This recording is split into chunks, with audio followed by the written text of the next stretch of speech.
Attitude Super Duper Morning Show. We are back in the building, and like we promised you, we have CPS here with us.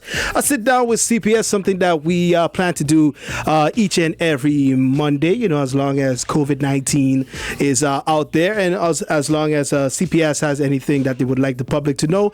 We'll be doing this each and every Monday around this time, around 9:30. We will also give the listening audience the opportunity to call in and ask any questions that they might have. So I want to welcome back to the studio Ava the Weever, good morning, the head of CPS, as well as Dr. Leigh Bowman. Welcome. Morning. Good yes, to be here. He is the epidemiologist. Yes. Got it! There you go. And they are back here with us to answer any questions that you might have out there. Well, one of the first questions that we have, and I know a lot of people are asking, where are the updates? The last update that we got was on Friday, September 4th. The total active number of cases was at 190. However, we haven't seen anything over the weekend. What's going on with that? So I will be honest, there is a process for everything. So there is a bit of a delay happening right now. So hopefully by later today, we should be getting our statistics in. What I will say, just to provide some context, so, CPS schedules the testing, we swab cases or suspected cases, and then we hand those off to the lab. So everything that happens after the swabs are taken is sort of out of our hands. Right. So I just ask the public, if you're waiting on your results, just bear in mind there is a bit of a delay in receiving the results. But as soon as they're received, we will get back to you. Yeah, I did hear that, because before it used to take up to 48 to 72 hours to get your results. Yes. Some people were hearing it can take up to 1 week in some cases. So I think 1 week might be the extreme end of things. But again, everything is a process in terms of communicating back the results to us. So we will try our best to get back to persons who are waiting on their results. And if for whatever reason you haven't heard from us, just definitely give us a call at 914. That's right. So what happens now for those persons that might have to wait just a little extra longer? Does that take time off of their isolation if they do come back positive? How does that work? So I will say, if you are waiting for your results, so let's say hypothetically you get swabbed today by CPS and it takes 3 or 4 days to get back the results, don't leave your house. Right. Please stay home. And then, as you were asking, does that take off from your isolation period? Yes and no. So it's your end of isolation is the point where you no longer have signs and symptoms. Right. So if if your symptoms subside after 7 days or 8 days, technically you are free to be released. But it's all dependent on how your signs and symptoms subside. Right. But what I will say is, please stay at home when you're waiting for your results. Right. So whether you're isolation or even if you're placed on quarantine, also stay at home. Yes. Yes, Dr. Leigh. Yeah, so in terms of isolation, I just want to add as well that we base the length of isolation on the date of symptom onset. So even if there's a little bit of delay in the testing procedure and reporting, we will base it on that date of onset. That's really important. So from the date of onset, you should be quarantining. Yeah, and that's usually average. Well, you said until your symptoms start to stop showing, basically. Exactly. Okay, so that's that. Also, we saw, I believe it was last week, also a report came out where we had 2 deaths added to the tally. Yes. So we have a total of 19. Yes. And a lot of people were upset because I think it mentioned one of the deaths happened actually in July, I believe, and the other one happened like maybe a week before it was announced. Yep. So people were wondering what's going on. Is the government hiding anything? We're definitely not hiding anything. CPS hiding anything? There's no conspiracy. Right. What I will say, the complexity of St.Maarten being French and Dutch and people living on both sides, working on both sides, adds to the difficulty in classifying where a case belongs. Right. So in this case, in actually both cases, it was extremely complex. They were, registered on one side but living on the other, and there was a whole back and forth, and it was trying to figure out where this person or these persons truly lived and were registered.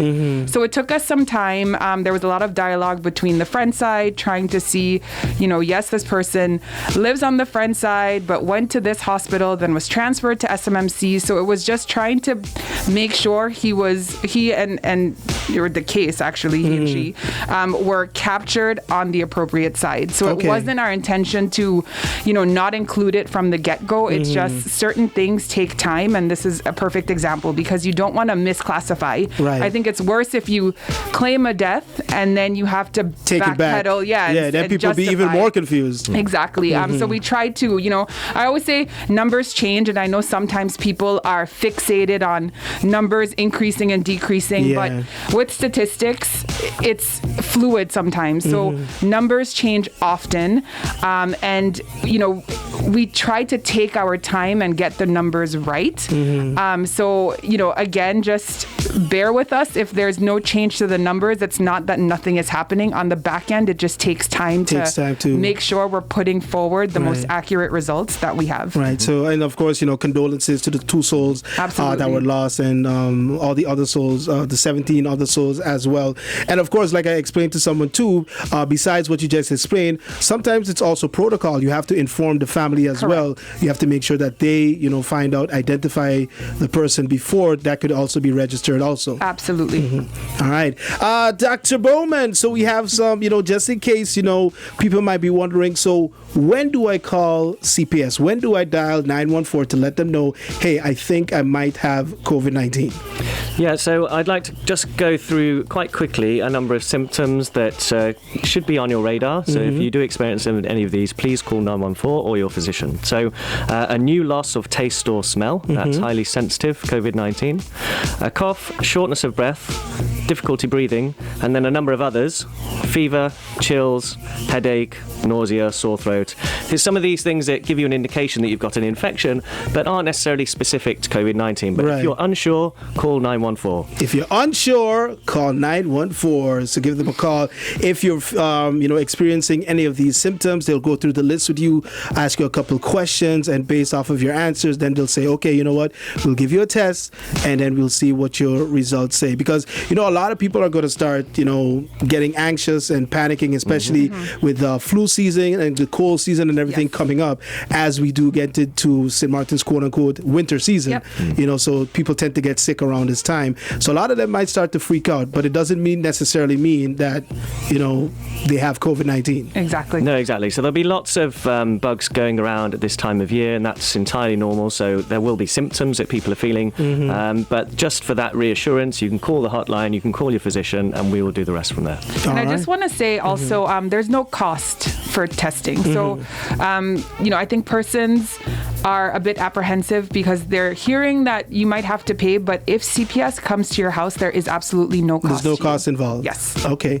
But people can, if they want to, go to if their doctors, their house doctors are offering the test, they can do that as well. And if there's any fee attached to that, then that's with the GP and private labs. But for now, CPS, there's absolutely no charge. All right. For the past couple of days, we've also seen a trend with the numbers going down significantly. Is there a reason for that? Is there any science behind this? So it might be a function of different variables. At the moment, it could be that the interventions we're using from a public health perspective, so the closure of bars, lounges, nightclubs, that's having an impact because that's where we saw clusters initially. So that would be certainly one avenue. The other is that perhaps people are a little bit more worried to come forward. So if we're not doing as many tests, then we're not capturing as many people. So I would urge people to come forward to get a test if they've got any of the symptoms highlighted today. But also, if you look at the numbers, when we had the spike, if you backtrack and do the time lapse, you'll realize that those people that were active cases, probably by now, they should be recovered. So that's why you'll have a lot of those cases dropping as well. Yep, another factor. All right. So let's see, what else are you guys doing at CPS? Because besides COVID-19, I know you are also dealing with the mosquitoes and the dengue as well, right? Yes. So we have a vector control team that are out and about. You may see them in your neighborhoods. Right now, they are doing some community awareness and outreach. So I will take this opportunity to let people know that if you have stagnant water in and around your house, please dispose of it because it's the perfect breeding ground for mosquitoes. I know personally, with rainy season coming, I was going crazy yesterday at my house with mosquitoes. So I said, I have to remind, and thank you for bringing it up. I said, I have to make a pitch to everyone listening to make sure to clean up around your surroundings. All right. Now, recently we also saw in the media that it could be possible that we might have a vaccine for COVID-19. And I think the CDC in the U.S. were telling, pharmacies and everybody to start getting ready for the vaccine. And it could be available as early as November 1st. Has CPS been contacted about these vaccines, or is there a process that we have to go through? What is the outlook when it comes to St.Maarten and getting such vaccines? So I can give the perspective from vaccine viewpoint. There are a number of vaccine candidates currently going through the pipeline, phase 1, 2, 3, 4 clinical trials. And by the end of that point, we will have a candidate that's firstly safe, which is really important, and also that works. And that is also key. So when we get to that point, it's not just a matter of pushing it out to various populations. We've got to think that there might need to be a cold chain process. Right. Actually deploying this en masse to populations around the world is going to take time. So yes, we might come across a vaccine in the next 6 to 12 months, but it might take significantly longer to get that out into the population. So that's why we need to advocate these non-pharmaceutical interventions such as washing your hands, keeping your distance and wearing your mask. Right. And I will say in terms of vaccine procurement for any vaccine, we usually procure that through the Pan American Health Organization. So the islands collectively, with the support of the Netherlands, we go through the PAHO process to procure any vaccine. So if there is anything in the pipeline, that would be our venue. Okay. All right. Let's see what else we could talk about. Let's open up the phone lines, 5437-101. If anyone has a question or comment that they would have for CPS, you could give us a call right now, 5437-101. The phone lines are open. You could ask Ava or Dr. Leigh a question, and they will be happy to answer. What else do you guys have to let the public know? So I would say just what Leigh mentioned earlier is if you do have any signs and symptoms, please come forward. There's, no cost to you to come forward. There's, COVID-19 can happen to anybody. I know that there's been a lot of stigma early on in the epidemic. So I want to say that, if you do come forward, your information is confidential. We treat everyone as confidential. So if you have any concerns whatsoever, please don't hesitate to call us. That's right. 914 is the number. And just to let people know that it's not a 24/7 line, because some people get upset. Yes. I called 2 o'clock this morning. No one answered the phone. Yes. So to reiterate again, our working hours for the 914 line, it's 8 a.m. to 8 p.m. And that's actually even on the weekends as well. Okay. So if you do happen to call on Saturday and Sunday, it will be answered. But again, like Supa said, if you have a medical emergency at 2 or 3 o'clock in the morning, please don't call 914 because no one will be answering. Right. Let's take this call. Let's see if we got someone on the line. Lazy, good morning. Hi, good morning. Hi, good morning. Good morning. I have a question concerning travel. Go ahead. In the event that you leave, yes, you have to do a test from St.Maarten to the U.S. But upon return to St.Maarten, my inquiry is, in the event if you are going, let's say, for like 4 or 5 days to the U.S., is it mandatory to have a test to return? The reason why I'm asking is because the U.S. right now, they're backed up with tests, and sometimes it takes a week, 2 weeks to get a test from the U.S. So would that same test that I've done in St.Maarten be valid in returning if I'm going for 4 or 5 days to the U.S.? All right. So they heard the question, and go ahead.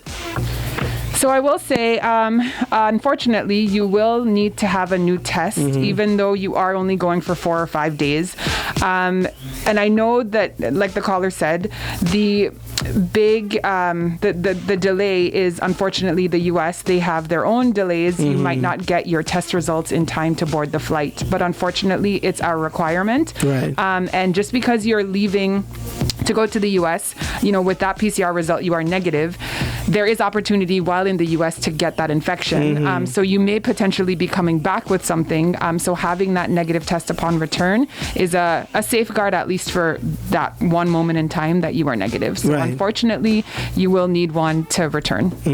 Yeah, ultimately the testing procedure, screening procedure before you come into the country is all about minimising the number of potential exposures that you may have before you arrive to St. Maarten. Okay. Around the world, if anyone is paying attention, how are the numbers looking though? Are they decreasing? Are we seeing a more, plateau in the line? Are we seeing a drop in the curve? What does it look like right now? So we've roughly got about 25 million cases and pushing almost 1 million deaths, unfortunately. Wow. So we're looking at around 4 or 5% mortality rate. In terms of the transmission drivers, so the main thing pushing this infection along is the number of susceptible people. So there are still quite a few people out there who have never got this infection, therefore are susceptible. So the transmission dynamics will remain largely similar for the meantime. We might have perhaps flattened off the curve, but we would still expect a large number of cases to occur underneath that curve. Right. So yeah, we wouldn't expect things to start dropping quickly anytime soon, I'm afraid. And we remember when the pandemic started, a lot of the people that were, getting very sick and showing a lot of the symptoms were those with underlying conditions and the older population. But now we're seeing the trend change, and now you have a lot of younger people that are getting infected. Even though has the mortality rate, has it dropped or has it risen within the last? So the mortality rate is usually just an average. So it's taken a broad average across all demographics, right, all age groups. Within certain age groups, the older age groups, and perhaps those that have higher risk factors, the mortality is significantly higher than the 4 or 5%. So we'd also urge those people to come forward in particular. But then within the younger age groups, especially those below 10, there was a study that came out in the BMJ, so the British Medical Journal, sometime last week, where they looked at 2/3 of all hospital admissions, and they found that of that 2/3 population, only 1% were children that were admitted to hospital. Oh, okay. So there's a really big difference between if you're a child or somebody who's 80 years old. All right. And now back to the question that the caller had when it comes to, flying to the United States and then coming back and having a PCR test. We're seeing a lot of the airlines now are becoming a little lax when it comes to, having a test before. But what happens when you do come to St. Maarten and you don't have that PCR test, you will be tested at the airport. Exactly. Yes. So when persons who are flying in for vacation or returning back home don't have the appropriate test, or their test is expired, you will have to be retested. What about those that did take a test in the U.S. And it was a negative PCR test, and they come to the island, whether it's vacation or if they live here? Do they have to still quarantine if their test is negative? According to the current protocols, they do not. Okay. So depending on where they arrive from. So if you arrive from a high risk, and Leigh, correct me if I'm wrong, because you've done this process, but if you come from a high risk country such as the U.S., you will be flagged every day for 14 days to submit your signs and symptoms. Okay. So when you register through the EHAS portal, the electronic health authorization system? Yes. Acronyms. You will be prompted every day to submit your signs and symptoms. Okay. All right. And just to also reiterate again, those that were placed in isolation that were active cases, once your symptoms start showing, you'll basically be added as a recovered. Once your symptoms stop. Yes. Right. Once your symptoms stop, you will be added to the recovered list. Yes. And there will be no retesting. Correct. Right. So current protocol right now is that we don't retest when you're at the end of your isolation period. And the reason for this is, I don't know if we alluded to this last week, but the reason for not retesting after your isolation period is that you may have underlying fragments of the virus still in your system. So you may subsequently test positive for multiple times. And when we look at various factors, capacity being one of them, it's not the best use of resources to retest somebody because you will be positive for some time. And they usually say that those that that were positive and have recovered, they have less chance of basically spreading the virus. If I'm correct, sorry. Yeah. So the reason we give the 14-day isolation period is because within that time frame, the average period of infectiousness is 10 days. So at the 10-day period, we'll give you a call and see how you're feeling, and then if a further 72 hours pass by, within which you have no symptoms, by the 14th day, you'll be released. Okay. So yeah, it's all about that period of infectiousness. You get to the end of that 14-day period, and even if you were to test positive, you're no longer infectious to the community, to your family and friends, so you can go back out into the workplace once you've received that sign-off from the CPS nurse. All right. Well, there you go. We have Ava the Weever, the head of CPS, and also Dr. Leigh Bowman, epidemiologist, here on the island.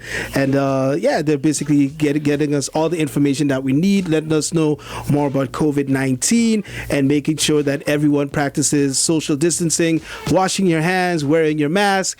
And if you aren't sure, or if you cough 2 times or more, call 914. Anything else you would like to add before we sign off? No, that's it. You've sort of reiterated our key messages, and thank you again for this opportunity. We really appreciate it. And if there are any questions or concerns, again, 914. 914. Also, Facebook, if they need any information, plus Ask CPS. Yes. Yeah. Absolutely. So we do have an email address, askcps@stmaartengov.org. We also have our Collective Prevention Services Facebook, and also the government Facebook as well. All right.